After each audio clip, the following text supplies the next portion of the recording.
다윗의 군대는 에브라임 숲풀에서 기적 같은 승리를 하게 됩니다. 하루에 2만 명이 넘는 대부분 반란군이 전사를 했습니다. 4년간의 치밀한 반란 준비는 여기서 마무리가 됩니다. 하나님께서 다윗과 함께 하셨기 때문에 가능한 일이었습니다. 잠언 16장 9절 말씀을 한번 보실까요? 잠언 16장 9절 말씀 함께 읽겠습니다. 시작. 사람이 마음으로 자기의 길을 계획할지라도 그의 걸음을 인도하시는 이는 여호와시니라. 그래요. 아무리 사람이 잘 계획을 해도요, 그 발걸음을 인도하시는 분은 하나님이십니다. 하나님이 함께 하셔야 합니다. 압살롬은 철저하게 계획을 했지만 하나님의 인도하심을 받지 않았기 때문에 결코 질 수 없는 전쟁에서 지고 말았습니다. 반면에 다윗은 모든 것이 불리했지만 하나님과 함께 했기 때문에 이길 수 없는 전쟁을 이긴 거죠. 그는 항상 하나님과 동행을 했습니다. 죄를 지었으면 하나님께 회개했고요. 어떤 일이 있어도 하나님의 손을 놓지 않았습니다. 그러니까 불가능한 전투에서 승리한 겁니다. 여러분도 어떤 어려움이 있어도 하나님의 손을 놓지 마십시오. 어떤 불리한 전쟁도 하나님이 이기게 하실 것입니다. 자, 그런데 다윗이 그 전투 출정식에서 그가 이런 말을 했죠. 아들 압살롬을 좀 잘 부탁한다고. 내 아들을 좀 살려달라고 그런 이야기를 했습니다. 사실은 이런 그 불리한 전투에 부하들을 내보내면서 할 말은 아니죠. 그런데 이런 말을 했어요. 싸워 이겨라. 힘내서 싸워 이겨라. 그렇게 말해도 모자랄 판인데 이렇게 힘든 전투에서 적의 수장을 살려주라고 다윗이 그렇게 이야기를 합니다. 에브라임 숲풀에서 압살롬의 군대는 대패해서 사방으로 도주합니다. 그리고 압살롬도 살 길을 찾아서 도망을 갑니다. 사실 압살롬의 군대가 아직도 많았기 때문에 살아있기만 한다면 얼마든지 훗날을 도모할 수 있었을 거예요. 그런데 그만 도망가던 압살롬이 다윗의 군대에게 어이없게 덜미를 잡히는 그런 사건이 일어납니다. 남들은 다 도망가고 압살롬 혼자 남게 돼요. 여러분, 압살롬 옆에 아무도 없었다는 것이 너무 씁쓸하지 않습니까? 다윗은 그렇게 힘들게 도망갈 때에도 끝까지 다윗을 지키려는 충신들이 많았는데 압살롬이 잘 나갈 때는 많은 사람들이 와르르 모였다가 이제 전투에서 한 번 패하게 되니까 그냥 전부 걸음아 날 살려라 하고 압살롬이고 뭐고 자기 살겠다고 다 뿔뿔이 흩어져서 도망을 가버렸습니다. 압살롬 혼자 도주하는 이 쓸쓸한 모습, 자기가 가장 위에 있는 사람인데 이것이 바로 어떻게 보면 man-made leadership, 인간이 만든 리더십의 한계일지도 모르겠습니다. 자, 압살롬이 잘 도망갈 수 있었는데요. 뜻밖의 상황이 펼쳐집니다. 오늘 본문 9절 말씀 18장 19절 말씀을 우리 함께 읽겠습니다. 시작. 압살롬이 다윗의 부하들과 마주치니라. 노새를 탔는데 그 노새가 큰 상수리 나무 그 상수리 나무에 걸림에 그가 공중과 그 땅 사이에 달리고 그가 탔던 노새는 그 아래로 빠져나간지라. 차라리 걸어서 도망을 갔으면 살았을 텐데 이 노새는요, 이 왕권을 상징하거든요. 아마 압살롬은 왕이었기 때문에, 자칭 왕이었기 때문에 가장 큰 노새를 탔을 겁니다. 그리고 압살롬 자신도 키가 컸기 때문에 그 노새 위에 앉은 키가 굉장히 높았을 거라고 생각이 됩니다. 그런데 이 상수리 나무가 조금 고약한 나무예요. 그렇게 높은 나무도 아니고 낮은 나무도 아니에요. 우리 그림을 한번 보실까요? 준비가 됐을 텐데 이게 상수리 나무입니다. 이게 오크트리라고 하더라고요. 우리 교회 앞에 있는 나무랑 많이 비슷해 보이는데 조금 다른 것 같아요. 제가 보기에는. 그렇게 높지도 않고 그 가지가 거의 사람 지나다닐 만큼까지 내려와 있는 바로 그런 나무예요. 이 상수리 나무에 압살롬이 걸렸어요. 노새를 탔기 때문이죠. 그리고 하필이면 압살롬이 가진 그 머릿결이 그 나무에 걸려버린 것입니다. 이 압살롬이 머리카락 때문에 죽음에 이르렀다는 게 참 아이러니입니다. 왜냐하면 그의 풍성하고 멋진 머리칼은 모든 이스라엘 사람들이 다 아는 프라이드였기 때문에 그런 거죠. 사무엘하 14장 25절, 26절 말씀을 함께 보실까요? 시작. 온 이스라엘 가운데서 압살롬같이 아름다움으로 크게 칭찬받는 자가 없었으니 그는 발바닥부터 정수리까지 흠이 없더라. 그의 머리털이 무거움으로 연말마다 깎았으며 그의 머리털을 깎을 때에 그것을 달아본즉 그의 머리털이 왕의 저울로 200세겔이었다. 출중한 외모와 아름다운 머리로 유명한 사람이 압살롬이었습니다. 그 당시 머리털은 남자의 힘과 용맹을 상징하는 것이었어요. 그런데 그 머리털이 오히려 죽음의 단초가 됩니다. 하나님께서는 악인의 자랑거리를 도리어 그의 멸망의 도구로 사용을 하시는 겁니다. 압살롬이 자기 머리털을 자랑하다 죽게 되었듯이 여러분 혹시 돈 자랑하다가 돈 때문에 망할 수 있습니다. 인맥 자랑하다가 인맥 때문에 어려움에 처할 수 있고요. 내 건강 자랑하다가 그 건강이 어떻게 될지 아무도 모릅니다. 여러분 오직 자랑할 것은 하나님으로 인하여 자랑하십시오. 아무리 자식 자랑하고 싶으셔도 좀 참으세요. 하나님께서 내 자식을 여기까지 인도하셨다라고 고백하시지 내가 잘해서 내 자식 키웠다 그런 말 하지 마십시오. 자, 이제 머리털이 상수리 나무에 걸린 압살롬을 요압의 부하 한 사람이 발견을 해서 요압에게 보고를 했습니다. 요압이 너 왜 바로 죽이지 않았냐? 야단을 칩니다. 그리고 부하들과 함께 그 압살롬이 있는 곳으로 달려갔습니다. 요압은 창을 굉장히 잘 쓰는 사람이에요. 그래서 짧은 창 3개를 던져서 버둥거리는 압살롬의 심장에 꽂아서 죽입니다. 근데 이미 죽었는데도 부하들과 애워싸고 다시 창을 던지고 돌을 던지고 칼을 쓰고 해서 잔인하게 압살롬을 계속해서 죽입니다. 자, 17절 한번 보시면 17절에 보니까 이렇게 되어 있어요. 그들이 압살롬을 옮겨다가 숲을 가운데 큰 구덩이에 던지고 그 위에 매우 큰 돌 무더기를 쌓았다. 큰 구멍에 던지고 돌 무더기를 쌓았다고 했습니다. 이것은 그 당시에 큰 죄를 지은 대역적 죄인에게 수치를 행하기 위한 그런 조치입니다. 자, 18절 말씀 우리 함께 읽겠습니다. 18절 시작. 압살롬이 살았을 때에 자기를 위하여 한 비석을 마련하여 세웠으니 이는 그가 자기 이름을 전할 아들이 내게 없사고 말하였음이더라. 그러므로 자기 이름을 기념하여 그 비석에 이름을 붙였고 그 비석이 왕의 골짜기에 있고 이제까지 그것을 압살롬의 기념비라 일컫더라. 이 압살롬은요, 자기 과시욕이 굉장히 대단한 사람입니다. 옛날에 사울 왕이 그랬어요. 전쟁에 한번 나가서 이기기만 하면 자기를 위해서 기념비를 세웠어요. 내가 했다 이거예요. 내가 잘해가지고 이 전쟁에서 이겼다. 예. 이것은요, 이집트의 바로 왕들이 하는 습관이었습니다. 예. 큰 전공을 세우면 바로 왕이 피라미드를 하나씩 쌓았어요. 그리고 자기 이름을 새기는 겁니다. 근데 그런 습관을 압살롬이 따라한 겁니다. 기념비를 히브리어로 야드라고 하는데 이것은 내 힘으로 이룬 일 그런 뜻이에요. 전쟁의 승리가 자기 힘으로 이룬 일이라는 것이죠. 영광을 자기가 독점한 것입니다.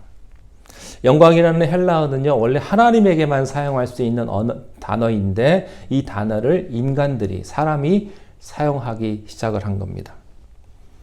압살롬이나 사울 같은 사람은요, 정말로 조금만 성공하면, 조금만 돈을 벌면, 조금만 유명해지면 자기에게 영광을 돌리는 그런 오만함에 극치인 사람이었습니다. 반면에 다윗은 어떻습니까? 다윗은요, 기념비를 세우는 사람이 아니었어요.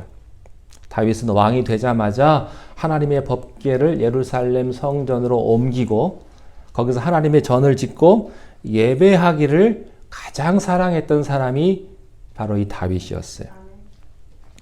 다윗의 아들 압살롬은요, 너무나 교만해가지고 다 이겨놓은 전쟁도 비참하게 져서 몰락하게 됩니다. 하나님은 결코 교만한 자를 결코 높은 자리에 오래 두시지 않는다는 것이죠. 잠언 18장 12절 말씀을 함께 보시겠습니다. 시작. 사람의 마음의 교만은 멸망의 선봉이요 겸손은 존귀의. 그래요. 능력이 문제가 아니고 교만하냐 겸손하냐의 차이라는 얘기예요. 여러분이 비록 능력이 없어도 좀 부족해도요, 여러분이 겸손하게 나아가면 하나님이 함께 하실 거예요. 그리고 승리케 하실 것입니다. 하나님이 없는 교육은 똑똑한 악마를 키우는 것과 같다라는 말이 있습니다. 하나님이 없는 똑똑한 것은 재앙이 될 거예요. 자, 그런데 제가 드리고 싶은 말씀은 여기에 있습니다. 본문에서 우리가 좀 주목해서 볼 사람이 있는데 바로 요압입니다. 요압. 출정하기 전에 다윗은 모든 군사들 앞에서 신신당부를 했어요. 압살롬을 좀 살려달라고. 왕의 말입니다. 어명입니다. 그런데 요압은 다윗의 그런 간곡한 명령을 무시하고 상수리 나무에 매달린 압살롬을요, 아주 잔혹하게 죽입니다. 꼼짝도 못하고 대롱대롱 매달려 있는 사람을요, 의도적으로 가서 치고 또 쳐서 완전히 죽여버린 거예요. 사실 요압은 처음부터 압살롬을 살려줄 마음이 전혀 없었어요. 비록 다윗은 하지 말라고 했지만 다윗의 말이 귀에 들어오지 않았어요. 요압은. 다윗을 처음 발견한 병사가 다윗의 명령을 상기시키면서 주저하니까 오히려 요압이요, 면박을 줍니다. 너 무슨 소리를 하고 있냐고. 그러면서 자기 부하들을 데리고 가가지고 그를 잔인하게 죽입니다. 왜 그렇게까지 했을까? 두 사람 사이에 히스토리가 좀 있습니다. 우리가 설교를 통해서 두 사람 사이의 히스토리를 좀 말씀을 드렸는데 다 아시겠지만 또 복습을 조금 하도록 하겠습니다. 요압은요, 다윗의 조카입니다. 다윗이 20대에 광야 생활을 할 때부터 다윗과 동고동락한, 그러면서 다윗의 군대를 지휘하며 큰 공을 세웠던 장군입니다. 충성심과 용맹이 남다른 인물이었어요. 그런데 이 사람 성격이 좀 다혈질입니다. 그리고 충동적이고 자기 주관이 강해요. 특별히 자기가 다윗의 오른팔이라는 것에 굉장한 자부심을 가지고 있었던 사람이었습니다. 그래서 이렇게 보다가요, 누가 자기보다 더 다윗의 신입을 받는 사람이라고 한다면 그 사람을 그냥 제거해버리는 그런 인물이었습니다. 문제는 요압을 중심으로 해서 군부가 똘똘 뭉쳤다고 하는 사실이에요. 그래서 왕궁에서는 다윗이 왕이었지만 군부 내에서는 요압이 왕이었습니다. 그래서 요압이 다윗의 명령을 거스르고 자기 주관적으로 일 처리를 해도요, 다윗이 가슴앓이를 할 뿐이지 뭐라고 말을 잘 못합니다. 요압의 거친 성정을 제어하지 못한 것이 바로 그런 이유 때문입니다. 자, 그런데 이 요압과 압살롬 사이에 묘한 악연이 생겨요. 혹시 기억하십니까? 압살롬이 자기의 이복형 암논을 죽이고 도망을 갑니다. 3년 동안 멀리 도망을 가서 그곳에 살고 있는데, 그러다가 다윗이 이 압살롬에게 처음에는 분노가 굉장히 컸습니다. 근데 시간이 지나니까 아들에 대한 그리움이 생겨요. 그래서 압살롬아, 압살롬아 하면서 압살롬에 대한 그리움 마음이 점점 커져요. 그리움은 감출 수가 없습니다. 사랑도 감출 수가 없다고 하잖아요. 아들이 아들 사랑하는 건 감출 수가 없어요. 이것을 누가 눈치챘냐면 요압이 눈치를 챕니다. 그래서 둘 사이에 다리를 놔줘요. 압살롬이 무사히 돌아올 수 있도록 그렇게 해줍니다. 왜 그렇게 했을까요? 요압이 머리를 굴려보니까 차기 왕은 압살롬밖에 없거든요. 그래서 압살롬과 다윗의 다리를 놔줘서 다윗에게도 인정을 받고 압살롬의 눈에도 들어서 내가 내 훗날을 도모할 거다. 그런 마음이 요압에게 있었던 것입니다. 자, 그런데 인생이 어디 자기 뜻대로 됩니까? 자기 뜻대로 안 되지요. 압살롬이 왔는데 다윗의 감정이 이제 훅 올라가 가지고요. 나 저놈 안 보겠다. 그리고 저놈 집에다 가둬 버려라. 그리고 가택연금을 2년 동안 시켜버려요. 요압은 할 수 없이 다윗의 눈치를 보고 압살롬과 거리를 두게 되죠. 그러니까 이 압살롬이 약이 올라가 가지고요. 그래가지고 자기 부하들을 시켜가지고 요압의 밭에다가 불을 다 찔러 버렸습니다. 압살롬도 성격이 보통이 아니거든요. 만약에 압살롬이 왕자가 아니었다면 요압은 당장 가서 압살롬 죽여버렸을 거예요. 근데 왕자니까 그렇게도 못하고 압살롬에게 갔어요. 화를 내면서 갔는데 압살롬이 하는 말이 그겁니다. 그래, 내가 불질렀다. 어떡할 거냐. 이렇게 당당하게 나오는 겁니다. 당신이 지금 나를 불러놓고 여기까지 왔는데 우리 아버지 다윗 왕도 내가 못 만나보고 당신이 다리를 놔준다고 하지 않았느냐. 내가 지금 이게 뭐냐 집에서.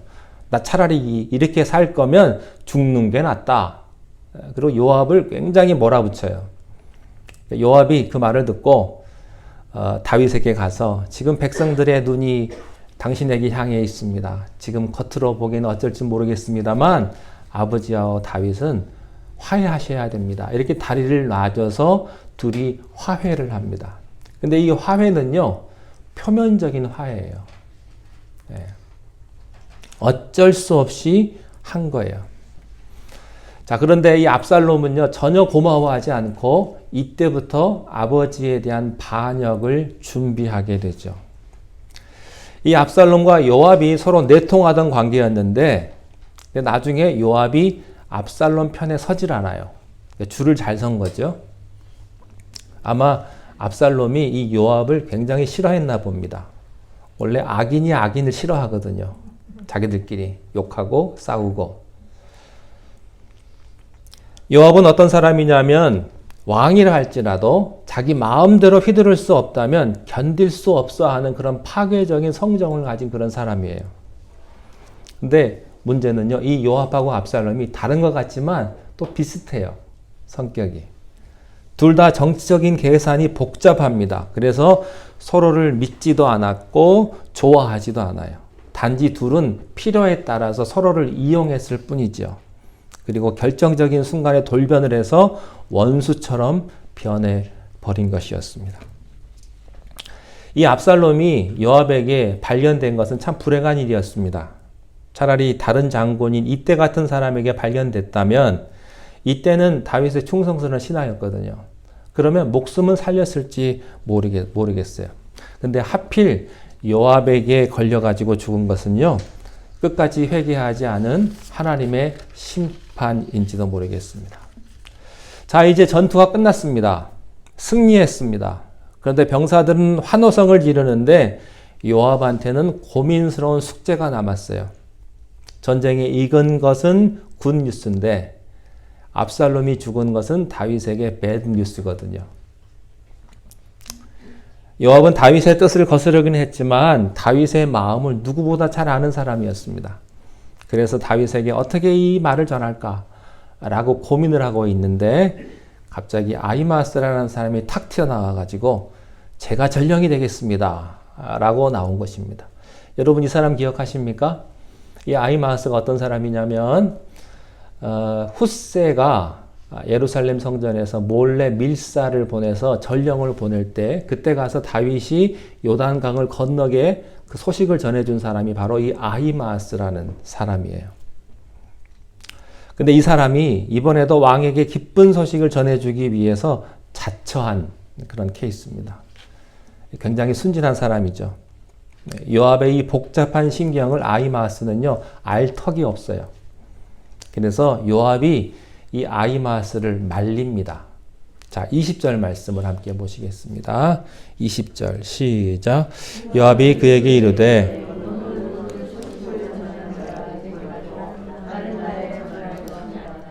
왕의 아들이 죽었나니 내가 오늘 소식을 전하지 못하리라.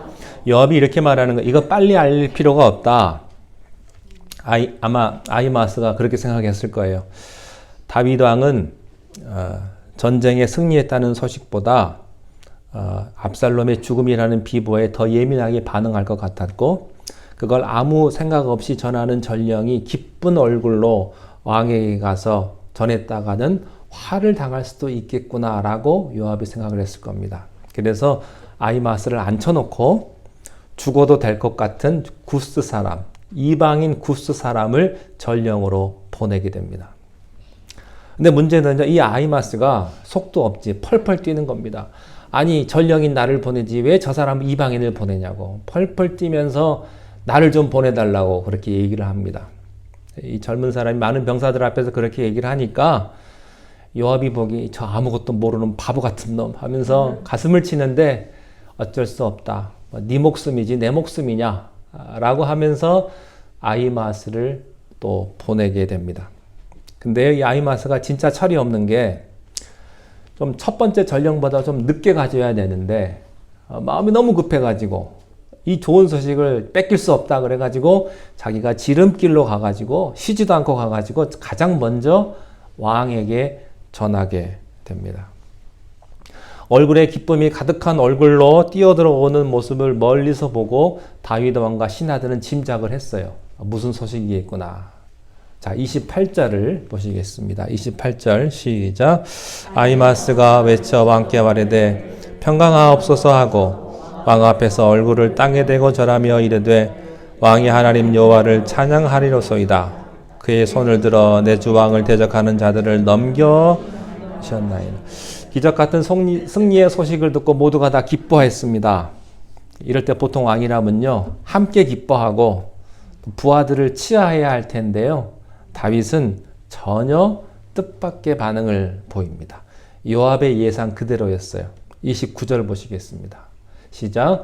왕이 이르되 젊은 압살롬은 잘 있느냐 하니라. 아히마아스가 대답하되 요압이 왕의 종 나를 보낼 때에 크게 소동하는 것을 보고 싸우냐. 무슨 일인지. 그 젊은 압살롬이라는 뜻은 철없는 압살롬이란 뜻이라고 제가 말씀을 드렸었죠. 이 사람 그 부하에게 우리 아들 철없는 압살롬은 어떻게 되었느냐라고 묻는 거예요. 전쟁의 기쁨의 소식보다 왕은 다짜고짜 압살롬은 괜찮냐고 먼저 물어봅니다. 아히마아스가 그때야 정신이 번쩍 듭니다. 왜 요압이 자기들을 가지 말라고 했는지 그때 깨달은 거예요. 젊은 사람이 좀 나이 든 사람의 지혜를 좀 배워야 되는데 그래서 엉겹결에 자기도 잘 모르겠다고 거짓말을 합니다. 근데 뒤늦게 도착한 구스 사람이 도착을 해가지고 아무 생각 없이 모든 이야기를 다 해버립니다. 압살롬이 죽었다. 다윗은 순간 심장이 멎는 것 같은 그런 슬픔을 느꼈어요. 자, 33절 마지막 절입니다. 뭐라고 했는지 한번 보시겠습니다. 시작. 왕이 마음이 심히 아파 문 위층으로 올라가서 우니라. 그가 올라갈 때에 말하기를 내 아들 압살롬아 내 아들 압살롬아 차라리 내가 너를 대신하여 죽었다면 압살롬 내 아들아 내 아들아. 이 한 절에서요 내 아들아를 몇 번 합니까? 5번이나 부릅니다. 내 아들아 내 아들아. 얼마나 다윗이 압살롬의 죽음을 처절한 슬픔으로 받아들였는지를 알 수가 있어요. 사실 상식적으로 공과 사는 구분해야죠. 이 정도의 왕인데, 제국의 왕인데. 아무리 아들이라도요, 반란군의 우두머리입니다. 지금은 오히려 목숨을 걸고 싸운 부하들을 치하해야 했고, 또 자기 편에도 전사한 사람들, 부상당한 병사들이 있을 거 아니에요. 그러면 자기 편에 그 전사한 부하들의 그 가족들까지도 위로해야 그게 진짜 왕 아니겠습니까? 아무리 아들이지만 반란군의 수계의 이름을 부르면서 슬퍼하는 모습을 보면서 우리는 조금 의아한 마음을 갖게 됩니다. 그러나 우리가 영의 눈으로 보면 다윗의 모습에서는 우리를 사랑하시는 하늘아버지의 모습이 있다는 사실이에요. 오늘 스토리에 세 명의 핵심 인물이 나와요. 압살롬과 요압과 다윗. 이 세 사람을 보면서 누가복음 15장에 나오는 탕자와 탕자의 형과 그리고 아버지의 모습을 우리가 볼 수 있습니다. 탕자는 누구겠습니까? 보나마나 압살롬이죠. 아버지의 품에서 너무나 은혜롭게 잘 살아놓고 배은망덕하게 아버지의 재산을 모두 다 빼가지고 타지에 가서 흥청망청 써버린 그 탕자의 모습. 압살롬이 그렇죠. 왕자로 태어나가지고 온갖 좋은 것, 풍요로운 것은 다 누리고 자라놓고 반역을 일으켜 왕위를 찬탈하고 아버지를 죽이려고까지 한 겁니다. 그래도 누가복음 15장에 돌아온 탕자는요, 돌아왔기 때문에 용서를 받았지만 압살롬은 끝까지 회개하지 않아서 비참하게 죽었죠. 그의 죽음은 정말로 맞아 싼 그런 죄인의 죽음이었습니다. 자, 두 번째 요압이에요. 그는 탕자가 집에 돌아왔을 때 기뻐하지 못한 탕자의 형의 모습과 같은 겁니다. 자, 돌아온 탕자, 동생이 돌아왔습니다. 근데 그 동생을 위해서 환영잔치를 연다는 소식에 가장 화를 낸 사람이 바로 그 형이었어요. 아버지한테 대듭니다.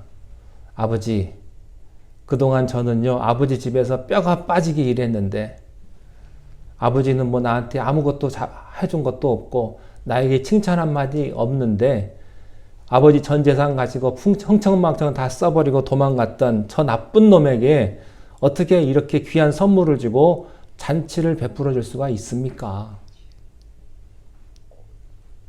그러니까 화를 내는 거죠. 아마 요압이 그런 심정이었을 거예요. 왕이시여, 나는 광야 시절부터 왕의 군대를 지휘해서 온갖 고생을 하며 여기까지 왔는데 왕에게 반역을 일으킨 저 압살롬을 아들이라고 해서 자비를 베풀려고 하십니까? 저놈은 죽어 마땅합니다. 맞는 말이죠. 탕자의 형의 마음도 이해가 되고 요압의 마음도 이해가 돼요. 그런데 이 요압의 논리, 탕자의 형의 논리는요, 율법이에요. 율법. 정의예요. 정의를 말합니다. 그리고 심판을 말해요. 옳은 말이에요. 근데요, 사랑이 없습니다. 무서운 논리와 정죄의 칼을 휘두를 뿐이죠. 여러분, 우리가 살고 있는 이 세상은 어떻습니까? 아니, 세상까지 갈 것도 없습니다. 우리가 나고 있는 교회는 없습니까? 교회는 어떻습니까? 혹시 무서운 이 율법만 있는 것은 아닐까요? 자, 아들을 잃은 다윗의 심정은요, 잃어버린 탕자 같은 우리 죄인들을 위해서 우시는 하늘 아버지의 모습입니다. 사실 그 아들의 지은 죄를 생각하면요, 압살롬은 정말 100번 죽어 마땅한 그런 사람 아니겠어요? 그렇지만 아버지니까 다윗은 그를 살리려고 한 것입니다. 여러분, 우리가 저지른 죄를 생각하면요, 사실 우리도 100번 죽어 마땅하죠. 여러분은 잘못한 거 없어요? 여러분은 죄진 거 없어요?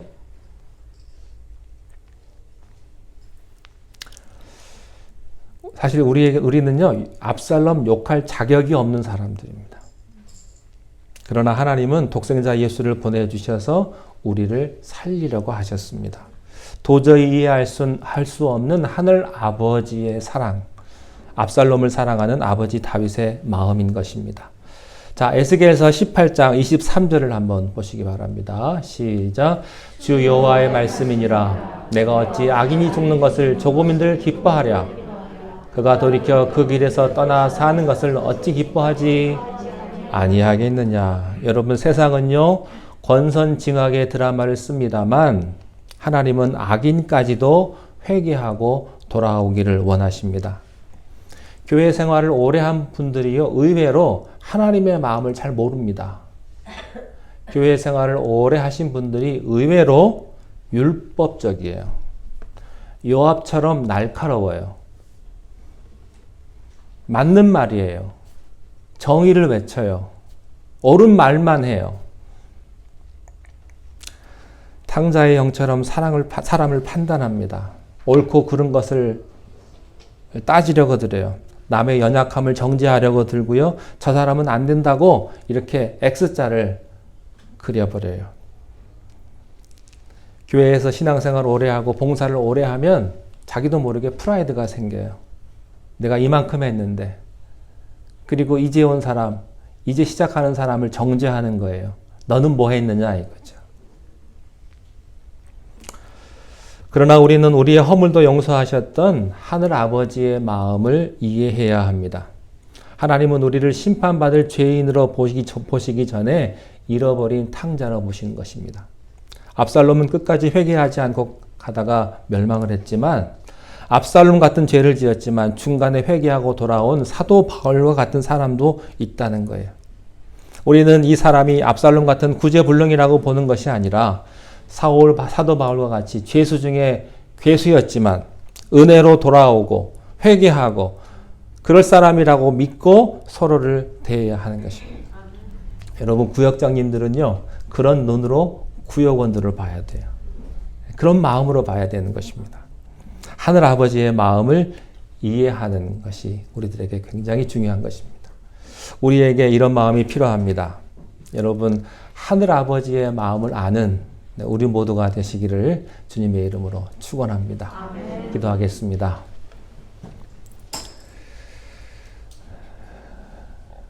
하나님 아버지 이 시간 우리가 하나님 마음을 이해하게 하시고 아버지의 사랑을 알게 하셔서 그 마음으로 우리의 이웃을 바라보고 사랑하며 용서할 수 있는 마음을 허락하여 주시옵소서. 예수님의 이름으로 기도하옵나이다. 아멘.